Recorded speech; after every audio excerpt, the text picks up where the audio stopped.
Welcome to Business Line's State of the Economy podcast, where you'll find insight, analysis, and the story behind the numbers. Hello, everybody. Welcome to the BL State of the Economy podcast.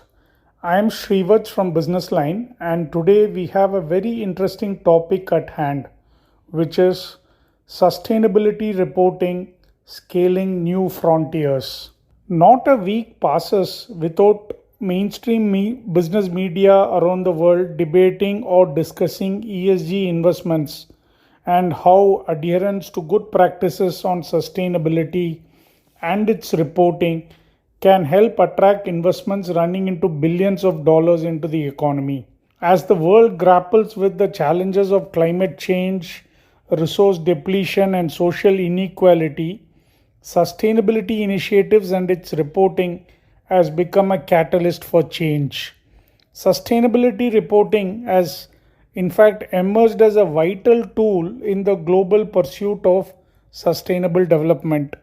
It enables organizations to disclose their environmental, social, and economic impacts, fostering transparency, accountability, and responsible practices. To better understand how India has made rapid strides and is leading from the front in this space, we invited a special guest, Dr. Sanjeev Kumar Singhal, who is currently the Vice Chairman of CA Institute's Sustainability Reporting Standards Board. A fellow member of ICAI and now part of the Central Council, Dr. Singhal has over 26 years of experience and is currently partner at SR Batley and Company LLP. Dr. Singhal will talk to us about the impact of the new regulatory initiatives by SEBI in ESG reporting and assurance. He will help us navigate new concepts like BRSR core and reasonable assurance that has now been made mandatory for the top 150 listed companies. Welcome to the BL podcast, Dr. Singhal. Thank you. So, let me jump on to the questions. What, according to you, are the recent trends in sustainability reporting in India? So much is being spoken these days about sustainability reporting. So, can you share with our listeners what are the recent trends? Thank you, Shrivas. In fact, India is the most happening place. India is the buzzword, and so is the sustainability reporting in India. In the financial year 22-23, SEBI has mandated top 1,000 listed companies by market capitalization to report on sustainability. Technically, it is called as BRSR, Business Responsibility and Sustainability Reporting. It is under those 9 principles, and it contains the mandatory disclosures and the leadership indicators. And there has been an overwhelming response by the India Inc., and the companies have reported. And of course, now there is a growing need which is being felt for the assurance of sustainability also, to ensure that these reporting is on the right lines. And SEBI and the Institute of Chartered Accountants of India taking painstakingly efforts in this area. And I'm sure that, India Inc. will do meaningful sustainability reporting in the times to come, which will help in building a healthier, happier, and safer planet for all of us. So, Mr. Singhal, if you could help us understand what is the significance of core BRSR and how does it differentiate vis-a-vis BRSR? Now that the regulator has said there has to be reasonable assurance of core BRSR. So can you elaborate and explain what does this mean? Yeah. So Shrivas, there are a very large number of reporting requirement under BRSR. SEBI constituted a committee to deliberate on whether assurance is required or not of the elements of BRSR, and if assurance is required, whether it is required against all the items or some of the items. So the committee has recommended that to start with, let us have an assurance around the key matrices contained in the BRSR. And a back testing was also done for these key matrices, wherein it was seen whether the verifiable data is available or not for providing an assurance. And this was done by the Institute of Chartered Accountants of India for a set of companies. Based on that, the committee deliberated and decided to mandate a reasonable assurance of these core matrices. So the core matrices are the core components or the most important component of BRSR. And reasonable assurance means, just like in case of a financial statement audit, a statutory auditor expresses his opinion. There are two terminology used in this context. One is a limited assurance, second is a reasonable assurance. So a reasonable assurance is a higher threshold of assurance where more comfort is given by the auditor in his audit report. So straight away, SEBI has mandated reasonable assurance, which is a very welcome step. If I'm not wrong, India may be the first country in the world to mandate reasonable assurance.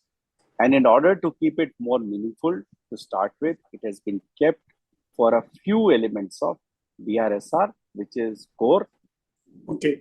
So by mandating reasonable assurance, do you think are we one step ahead when it comes to comforting investors?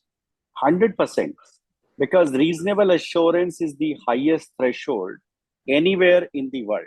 If you look at even for the financial statement, reasonable assurance is the highest threshold. So by mandating reasonable assurance, India has taken a concrete step and we are one step ahead as far as the other geographies are concerned. So, sir, if you could also help us understand that, okay, we are now well into sustainability reporting and now we have taken the next step of providing reasonable assurance. Now, the question that comes uppermost in every corporate observer's mind is, do we have the domain expertise within India to provide this reasonable assurance on sustainability reporting and issues? So, Shrivats, India has the largest pool of the talented professionals. And sustainability assurance is prevalent in India from at least last 2 decades. Mostly that has been voluntary and mostly that has been on limited assurance. However, last year, recognizing this need, the Institute of Chartered Accountants of India came out with an assurance standard whereby the principles were laid down both for limited assurance as well as for the reasonable assurance. An Institute of Chartered Accountant of India started building capacity in the profession. And every month we are doing a certification program. So far, 19 such batches have been done, wherein more than 2,000 members have been trained around this aspect. And also the fact that the Institute of Chartered Accountant of India has enabled multidisciplinary partnership model, which means that now you can also have an environmentalist, an ecologist, a botanist, etc. also within the chartered accountant firm. Because for ESG audit, we will require the expertise from other professionals also, some of which I just mentioned. So that enabling framework is there, capacity building is there, and auditing framework is there. So I'm of the view that capacity certainly exists, and this capacity is only going to expand further. Thank you. Okay. And given that the first set of 150 companies, if I'm right, this year they will have to subject themselves to reasonable assurance, if I'm right. Right.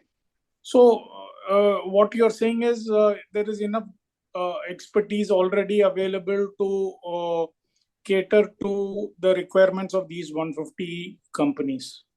Absolutely, Shrivats. In fact, this assurance will be for FY 23-24. So which means these audits will be undertaken from April 24 onwards. We already have sufficient capacity, and by that time we would have expanded this capacity further, so that even beyond 150, if some companies want a voluntary audit, then capacity would be existing in the profession to undertake the same.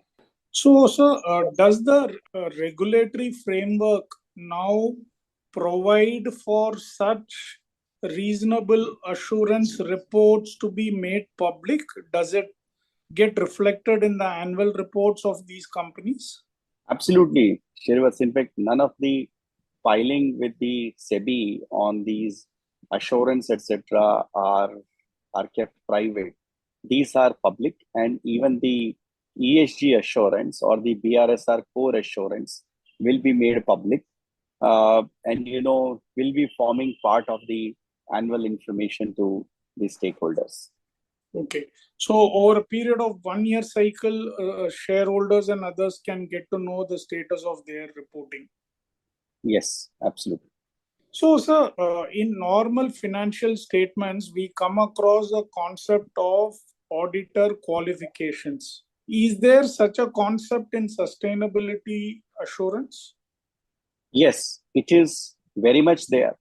And in our assurance standard, which is issued by the Institute of Chartered Accountant of India, this assurance standard is SSAE 3000. We have given examples also that when a qualified opinion may be expressed, when an adverse opinion may be expressed, when a disclaimer of opinion may be given. See, basically, if you look at what is a qualification means an auditor is not entirely in agreement. He has reservation on some of the aspects. And an adverse opinion means he is totally against it and say that whatever is stated does not give a true and fair view.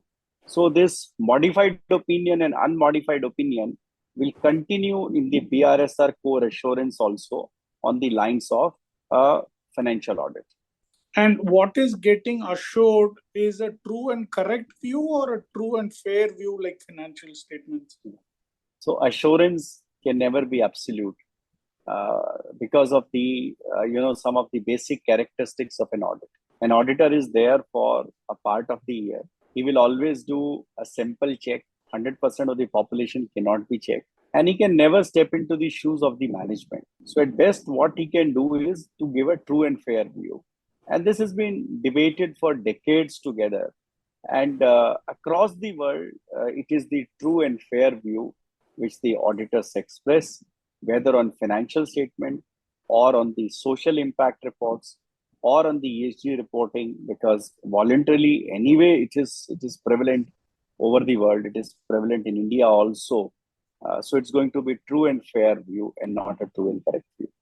So, and can you explain to our listeners on how having an assurance, a reasonable assurance, will influence investors' approach to investing in such companies, right? How does it move the needle? So Shivas, take it like this, that for example, there is a company which is reporting some financial information and there is no audit which is happening. Now, whether the investors will have a comfort? No. The answer is that their comfort will be subject to some reservations. That they do not know whether a pair of independent eyes have gone through the assertions and gone through what is disclosed in the financial statement. Now, on the contrary now, if a reasonable assurance is being expressed on those financial statements, then obviously they are more comfortable. Same is true with ESG or BRSR. What does an ESG look at? They look at how well the company has reported on the three important aspects: E for environment, S for social or society, and G for governance. And the company makes an assertion that they have been doing very well on these three aspects without there being an independent audit opinion. No, it is left to the judgment of the company only. However, when a professional with due competence and someone who is bound by the code of ethics also examines this independently and then gives his audit report on the ESG or BRSR code, then the investors will be assured of the fact that the company is also compliant on the ESG norms. I give an example of this. Suppose there is a company which is into an area which generates more and more plastic, and the society considers plastic as something which is not good for the generations. and companies making a claim that they are reducing the usage of plastic or they are reducing the usage of fossil fuel in their production process. Now, this is a statement made by company. If the auditor is also of the opinion that these assertions are correct, then the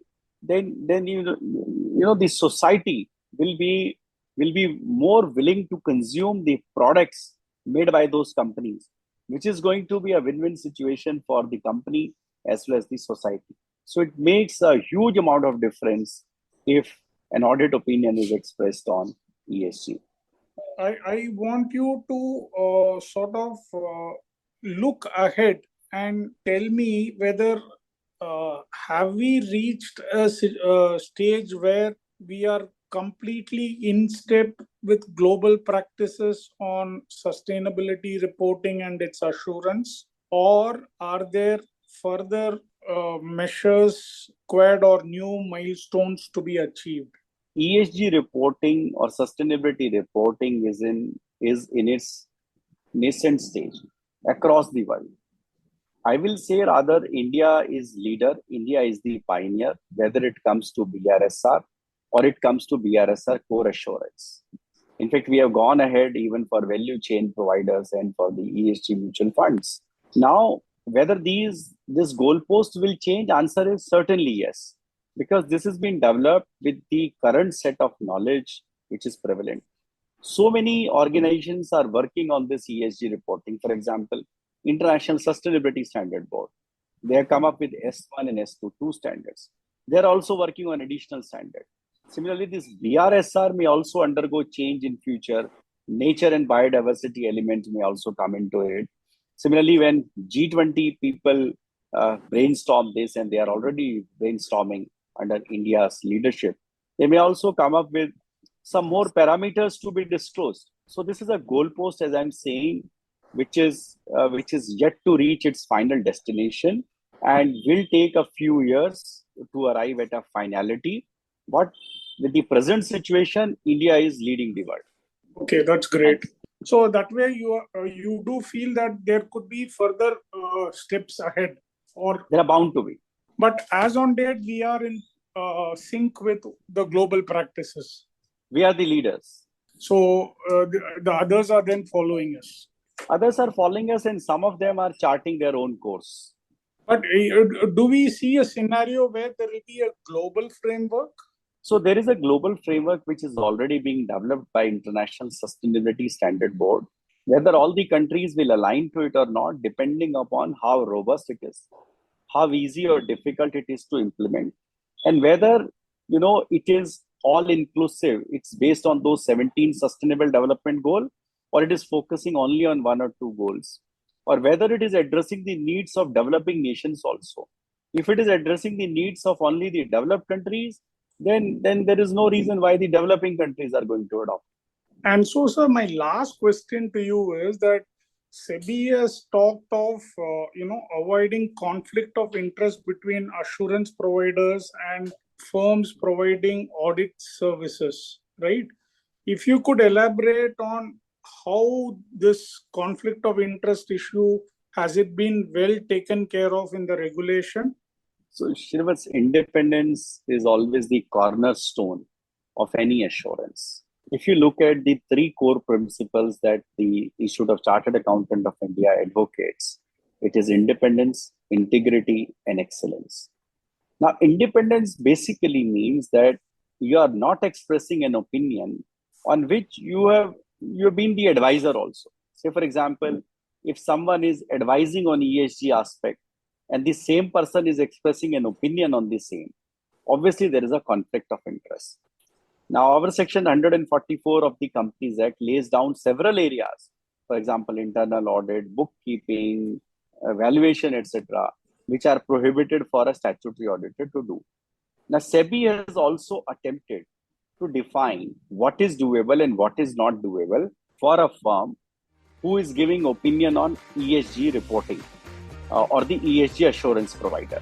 So as of now, there are different interpretations of the SEBI circular. There are people who are interpreting it as if you are doing an ESG assurance, then you can do audits, say for example, statutory audits. but you cannot render any non-audit service.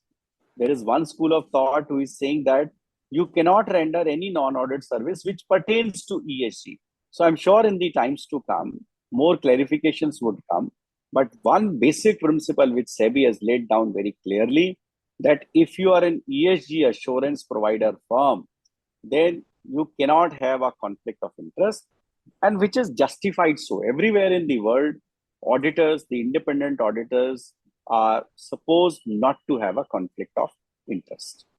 But there is nothing that bars me from being a statutory auditor for the financial statements from the same firm. That is very clearly allowed, and I don't see a conflict in these two roles.